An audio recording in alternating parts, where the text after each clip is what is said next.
ಯಶ್ ಈಗ rocking star Yash ಆಗಿದ್ದಾರೆ. ಅವರ ಟಾಕ್ಸಿಕ್ ಇನ್ನೇನು ರಿಲೀಸ್ ಆಗ್ತಿದೆ. ಯಶ್ ಅವರ ಟಾಕ್ಸಿಕ್ ಸಿನಿಮಾದ ಕಲೆಕ್ಷನ್ ಎಷ್ಟಾಗಬಹುದು? ಒಂದು ಅಂದಾಜಿನ ಪ್ರಕಾರ ಅದು 2,000 ಕೋಟಿಯ ಟಾರ್ಗೆಟ್ ಇಟ್ಕೊಂಡಿದೆ. ಈ ವೇಳೆ ಯಶ್ ಅವರ ಹಿಟ್ ಮತ್ತು ಫ್ಲಾಪ್ ಚಿತ್ರಗಳ ಲೆಕ್ಕವನ್ನು ಒಂದ್ಸಲ ನೋಡೋಣ. ಯಶ್ ಅವರ ಜರ್ನಿಯಲ್ಲಿ ಜಾಸ್ತಿ ಸಿನಿಮಾಗಳೇನಿಲ್ಲ. ನಟಿಸಿರೋದು ಜಸ್ಟ್ 22 ಸಿನಿಮಾಗಳಲ್ಲಿ ಮಾತ್ರ. ಆ 22 ಸಿನಿಮಾಗಳಲ್ಲಿ ಫ್ಲಾಪ್ ಆಗಿದ್ದೆಷ್ಟು, ಹಿಟ್ ಆಗಿದ್ದೆಷ್ಟು? ಯಶ್ ಅವರಿಗೆ ಮೊದಲು ಹಿಟ್ ಕೊಟ್ಟಿದ್ದು ಮೊಗ್ಗಿನ ಮನಸ್ಸು ಸಿನಿಮಾ. ಶಶಾಂಕ್ ಅವರ ನಿರ್ದೇಶನದ ಚಿತ್ರದಲ್ಲಿ ಯಶ್ ಅವರ ಎದುರು ರಾಧಿಕಾ ಪಂಡಿತ್ ಅವರು ನಟಿಸಿದರು. ಆ ಚಿತ್ರವನ್ನು 1.5 ಕೋಟಿ ಬಜೆಟ್ನಲ್ಲಿ ಮಾಡಿದ್ರು. ಚಿತ್ರದ ಕಲೆಕ್ಷನ್ ಮೋರ್ ದ್ಯಾನ್ 6 ಕೋಟಿ. ಫಸ್ಟ್ ಮೂವಿ ಜಂಬದ ಹುಡುಗಿ.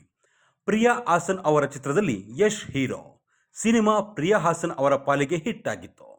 Cinema 100 days ಓಡಿತ್ತು. 1.5 ಕೋಟಿ ಬಜೆಟಿನ ಸಿನಿಮಾ 3 ಕೋಟಿ ಕಲೆಕ್ಷನ್ ಮಾಡಿತ್ತು.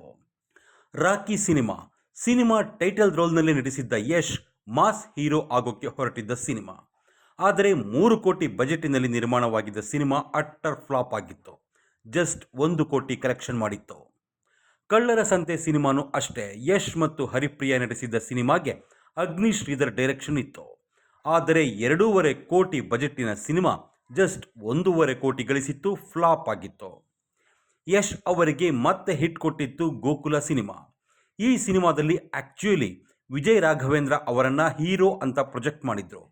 4 ಕೋಟಿ ಬಜೆಟಿನಲ್ಲಿ ತಯಾರಾದ ಸಿನಿಮಾ 6 ಕೋಟಿ ಕಲೆಕ್ಷನ್ ಮಾಡಿತ್ತು. ಆವರೇಜ್ ಲೆವೆಲ್ಗೆ ಹಿಟ್ ಆಗಿತ್ತು. ಯಶ್ ಅವರ ಕೆರಿಯರ್ನಲ್ಲಿ ಡಿಫರೆಂಟ್ ಕಾನ್ಸೆಪ್ಟ್ ಇದ್ದೇ ಇರುತ್ತೆ. ಆ ರೀತಿ ಬಂದ ಸಿನಿಮಾ ಮೊದಲ ಸಲ.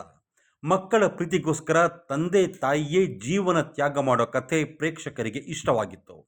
3 ಕೋಟಿ ಬಜೆಟಿನ ಸಿನಿಮಾ ಸೂಪರ್ ಹಿಟ್ ಆಗಿತ್ತು. 7ರಿಂದ 8 ಕೋಟಿ ಕಲೆಕ್ಷನ್ ಮಾಡಿತ್ತು. ಆದರೆ ರಾಜಧಾನಿ ಮೂಲಕ ಮತ್ತೆ ಯಶ್ ಫೇಲ್ ಆಗಿದ್ರು. ಸಿನಿಮಾ ಕಥೆ ಚೆನ್ನಾಗಿತ್ತು, ಆದರೆ ಪ್ರೇಕ್ಷಕರಿಗೆ ಇಷ್ಟ ಆಗಲಿಲ್ಲ. 4 ಕೋಟಿ ಬಜೆಟಿನ ಸಿನಿಮಾ 3 ಕೋಟಿ ಕಲೆಕ್ಷನ್ ಮಾಡಿತ್ತು. ಒಂದು ಲೆಕ್ಕದಲ್ಲಿ ಹೇಳಬೇಕಂದ್ರೆ ರಾಜಧಾನಿ ಸಿನಿಮಾ ಇದೆಯಲ್ಲ, ಅದು ಯಶ್ ಅವರ ಕೊನೆಯ ಫ್ಲಾಪ್ ಸಿನಿಮಾ. ರಾಜಧಾನಿ ಆದಮೇಲೆ ಯಶ್ ಅವರ ಯಾವುದೇ ಸಿನಿಮಾ ಸೋತಿಲ್ಲ. ಹಿಟ್ ಮೇಲೆ ಹಿಟ್ ಕೊಟ್ಟಿದ್ದಾರೆ. ಕಿರಾತಕ ಬಂತು. 3 ಕೋಟಿ ಬಜೆಟಿನ ಸಿನಿಮಾ 7 ಕೋಟಿ ಕಲೆಕ್ಷನ್ ಮಾಡ್ತು. ಯಶ್ ಅವರು ಮೈಸೂರು ಮಂಡ್ಯ ಸ್ಟಾರ್ ಆದರು. ಯಶ್ ಅಣ್ತಮ್ಮ ಆಗಿ ಫೇಮಸ್ ಆದರು. ಲಕ್ಕಿ ಸಿನಿಮಾ ಬಂತು. ರಾಧಿಕಾ ಕುಮಾರಸ್ವಾಮಿ ನಿರ್ಮಾಣದ ಸಿನಿಮಾದಲ್ಲಿ ಯಶ್ ಅವರಿಗೆ ರಮ್ಯಾ ಹೀರೋಯಿನ್ ಆಗಿದ್ರು. 4 ಕೋಟಿ ಬಜೆಟಿನ ಸಿನಿಮಾ 6 ಕೋಟಿ ಕಲೆಕ್ಷನ್ ಮಾಡ್ತು. ಜಾನು ಸಿನಿಮಾ ಬಂತು. ಜಯಣ್ಣ ಭೋಗೇಂದ್ರ ಅವರ ಕ್ಯಾಮ್ ಸೇರಿ ಯಶ್ ನಟಿಸಿದ್ದ ಮೊದಲ ಸಿನಿಮಾ. ಆಕ್ಚುಲಿ ಜಾನು ಸಿನಿಮಾಗೆ ಮೊದಲ ಆಯ್ಕೆ ಯಶ್ ಅವರಾಗಿರಲಿಲ್ಲ. ಜಾನು ಸಿನಿಮಾ ಬಜೆಟ್ 4 ಕೋಟಿ, ಕಲೆಕ್ಷನ್ 5 ಕೋಟಿ, ಆವರೇಜ್ ಹಿಟ್ ಆಯಿತು. ಆದರೆ ಉತ್ತರ ಕರ್ನಾಟಕ ಭಾಗದಲ್ಲಿ ಯಶ್ ಅವರಿಗೆ ಅಭಿಮಾನಿಗಳು ಹುಟ್ಕೊಂಡ್ರು. ಅದಾದ ಮೇಲೆ ಯಶ್ ಅವರನ್ನು ಸ್ಟಾರ್ ಹೀರೋ ಮಾಡಿದ್ದು ರಾಜಾಹುಲಿ. ಅದು ಬ್ಲಾಕ್ ಬಸ್ಟರ್ ಹಿಟ್ ಆಯಿತು. 5 ಕೋಟಿ ಬಜೆಟ್ಟಿನ ರಾಜಾಹುಲಿ 15 ಕೋಟಿ ಕಲೆಕ್ಷನ್ ಆಯಿತು. ಅದಾದ ಮೇಲೆ ಗೂಗ್ಲಿ ಬಂತು. ಗೂಗ್ಲಿ ಕೂಡ ಸೂಪರ್ ಹಿಟ್ ಆಯಿತು. 5 ಕೋಟಿ ಬಜೆಟಿನ ಸಿನಿಮಾ 15 ಕೋಟಿ ಬಿಸ್ನೆಸ್ ಮಾಡ್ತು. ಯೋಗರಾಜ್ ಭಟ್ಟರ ಜೊತೆ ಮಾಡಿದ ಡ್ರಾಮಾದಲ್ಲಿ ರಾಧಿಕಾ ಪಂಡಿತ್ ಮತ್ತೆ ಜೋಡಿ ಆದರು.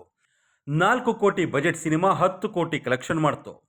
ಗಜಕೇಸರಿ ಸಿನಿಮಾ 5 ಕೋಟಿಯಲ್ಲಿ ತಯಾರಾಯಿತು, 20 ಕೋಟಿ ಬಿಸ್ನೆಸ್ ಮಾಡ್ತು. ಇಷ್ಟೆಲ್ಲ ಇದ್ರೂ ಟರ್ನಿಂಗ್ ಪಾಯಿಂಟ್ ಅಂತ ಬಂದರೆ ಅದು ಮಿಸ್ಟರ್ ಅಂಡ್ ಮಿಸೆಸ್ ರಾಮಾಚಾರಿ. ಈ ಸಿನಿಮಾ ಕನ್ನಡ ಚಿತ್ರರಂಗದ ಆಲ್ ಟೈಮ್ ಬ್ಲಾಕ್ ಬಸ್ಟರ್ ಸಿನಿಮಾದಲ್ಲಿ ಒಂದಾಯಿತು. 8 ಕೋಟಿ ಬಜೆಟಿನ ಸಿನಿಮಾ 50 ಕೋಟಿ ಕಲೆಕ್ಷನ್ ಮಾಡ್ತು. ರಾಧಿಕಾ ಯಶ್ ಜೋಡಿ ಸೂಪರ್ ಹಿಟ್ ಜೋಡಿ ಅಂತ ಗುರುತಿಸಿಕೊಂಡಿದ್ದು ಆಗ. ಆದರೆ ಮಿಸ್ಟರ್ ಅಂಡ್ ಮಿಸೆಸ್ ರಾಮಾಚಾರಿ ನಂತರ ಮಾಸ್ಟರ್ ಪೀಸ್ ಬಂತು. 18 ಕೋಟಿ ಬಜೆಟಿನ ಸಿನಿಮಾ 30 ಕೋಟಿ ಕಲೆಕ್ಷನ್ ಮಾಡ್ತು. ಹಿಟ್ ಸಿನಿಮಾ, ಆದರೆ ಯಶ್ ನಿರೀಕ್ಷೆ ಇನ್ನೂ ಜಾಸ್ತಿ ಇತ್ತು. ಅದಾದ ಮೇಲೆ ಬಂದ ಸಂತೋಷ್ ಸ್ಟ್ರೈಟ್ ಫಾರ್ವರ್ಡ್ ಕೂಡ ಅಷ್ಟೇ ಸೂಪರ್ ಹಿಟ್ ಆಯಿತು. 15 ಕೋಟಿ ಬಜೆಟಿನ ಸಿನಿಮಾ 30 ಕೋಟಿ ಕಲೆಕ್ಷನ್ ಮಾಡ್ತು, ಹಿಟ್ ಆಯಿತು. ಅಂದ ಹಾಗೆ ಯಶ್ ಮತ್ತು ರಾಧಿಕಾ ಪಂಡಿತ್ ಜೋಡಿ ಸೋತ ಉದಾಹರಣೆಯೇ ಇಲ್ಲ. ಇಬ್ಬರು ಒಟ್ಟಿಗೆ 4 ಸಿನಿಮಾ ಮಾಡಿದ್ದಾರೆ. 4ಕ್ಕೆ 4 ಸೂಪರ್ ಹಿಟ್, ಅದರಲ್ಲಿ ಒಂದು ಬ್ಲಾಕ್ ಬಸ್ಟರ್. ಆದರೆ ಯಶ್ ಡೆಸ್ಟಿನಿ ಚೇಂಜ್ ಮಾಡಿದ್ದು KGF ಚಾಪ್ಟರ್ 1 ಮತ್ತು KGF ಚಾಪ್ಟರ್ 2. KGF ಚಾಪ್ಟರ್ 1ಗೆ 50 ಕೋಟಿ ಬಜೆಟ್ ಹಾಕಿದ್ರು, 250 ಕೋಟಿ ಕಲೆಕ್ಷನ್ ಮಾಡ್ತು. KGF ಚಾಪ್ಟರ್ 2ಗೆ 100 ಕೋಟಿ ಬಜೆಟ್ ಹಾಕಿದ್ರು, 1200 ಕೋಟಿ ಬಿಸ್ನೆಸ್ ಮಾಡ್ತು. ಇದರ ಮಧ್ಯೆ ಕಿರಾತಕ 2 ಸ್ಟಾರ್ಟ್ ಆಯಿತು. ಆದರೆ KGF ಹಿಟ್ ಆದ ರೀತಿ ನೋಡಿ ಯಶ್ ಆ ಸಿನಿಮಾನ ಅರ್ಧಕ್ಕೆ ನಿಲ್ಲಿಸಿದ್ರು. ಇದರ ಮಧ್ಯೆ ಯಶ್ ಶಿವರಾಜ್ ಕುಮಾರ್ ಹೀರೋ ಆಗಿದ್ದ ತಮಸ್ಸು ಚಿತ್ರದಲ್ಲಿ ಒಂದು ಪುಟ್ಟ ಪಾತ್ರ ಮಾಡಿದ್ದಾರೆ. ಚಂದ್ರ ಸಿನಿಮಾದಲ್ಲಿ ಒಂದು ಕ್ಯಾಮಿಯೋ ಮಾಡಿದ್ದಾರೆ. ಯಶ್ ಅವರ ಲಿಸ್ಟ್ನಲ್ಲಿ ಟೇಕ್ ಆಫ್ ಆಗದೇ ಇರೋ ಸಿನಿಮಾಗಳು ಇದ್ದಾವೆ. ಅಂದಹಾಗೆ KGF ಚಾಪ್ಟರ್ 1 ಆದಮೇಲೆ ಕಿರಾತಕ 2 ಅನ್ನೋ ಸಿನಿಮಾ ಸೆಟ್ಟೇರಿತ್ತು, ಮುಹೂರ್ತ ಆಯಿತು, ಚಿತ್ರೀಕರಣ ಆಗಲಿಲ್ಲ. ರಾಜಾಹುಲಿ 2 ಮಾಡೋಕೆ ನಿರ್ಮಾಪಕರು ರೆಡಿಯಾಗಿದ್ದರು. ಆದರೆ ಕಥೆ ಸಿಗದೆ ಇರೋ ಕಾರಣ ರಾಜಾಹುಲಿ 2 ಕೂಡ ಆಗಲಿಲ್ಲ. ಸೂರಿ ನಿರ್ದೇಶನದಲ್ಲಿ ಗಾಂಧಿ ಮತ್ತು ರಾಣಾ ಚಿತ್ರಗಳು ಸೆಟ್ಟೇರಬೇಕಿತ್ತು. ಆದರೆ ಕ್ರಿಯೇಟಿವಿಟಿ ಡಿಫರೆನ್ಸಿಂದಾಗಿ ಸಿನಿಮಾ ಆಗಲಿಲ್ಲ. ಈಗ ಟಾಕ್ಸಿಕ್ ಬರ್ತಾ ಇದೆ. ಟಾಕ್ಸಿಕ್ ಚಿತ್ರಕ್ಕೆ 500 ಕೋಟಿಗೂ ಹೆಚ್ಚು ಬಜೆಟ್ ಆಗಿದೆ. ಕಲೆಕ್ಷನ್ 2,000 ಕೋಟಿ ರೀಚ್ ಆಗುವ ನಿರೀಕ್ಷೆ ಇದೆ. ಇನ್ನು ರಾಮಾಯಣ ಸಿನಿಮಾಗೆ 2 ಪಾರ್ಟ್ ಸೇರಿ 4,000 ಕೋಟಿ ಬಜೆಟ್ ಹಾಕಿದ್ದಾರಂತೆ.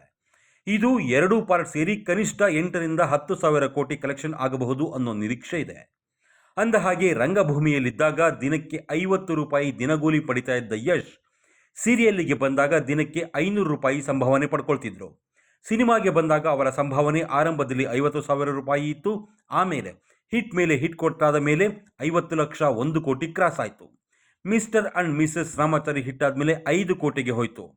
ಆದರೆ KGF ಹಿಟ್ ಆದ ಮೇಲೆ ಯಶ್ ಅವರ ಸಂಭಾವನೆ 50 ಕೋಟಿನೂ ದಾಟಿದೆ.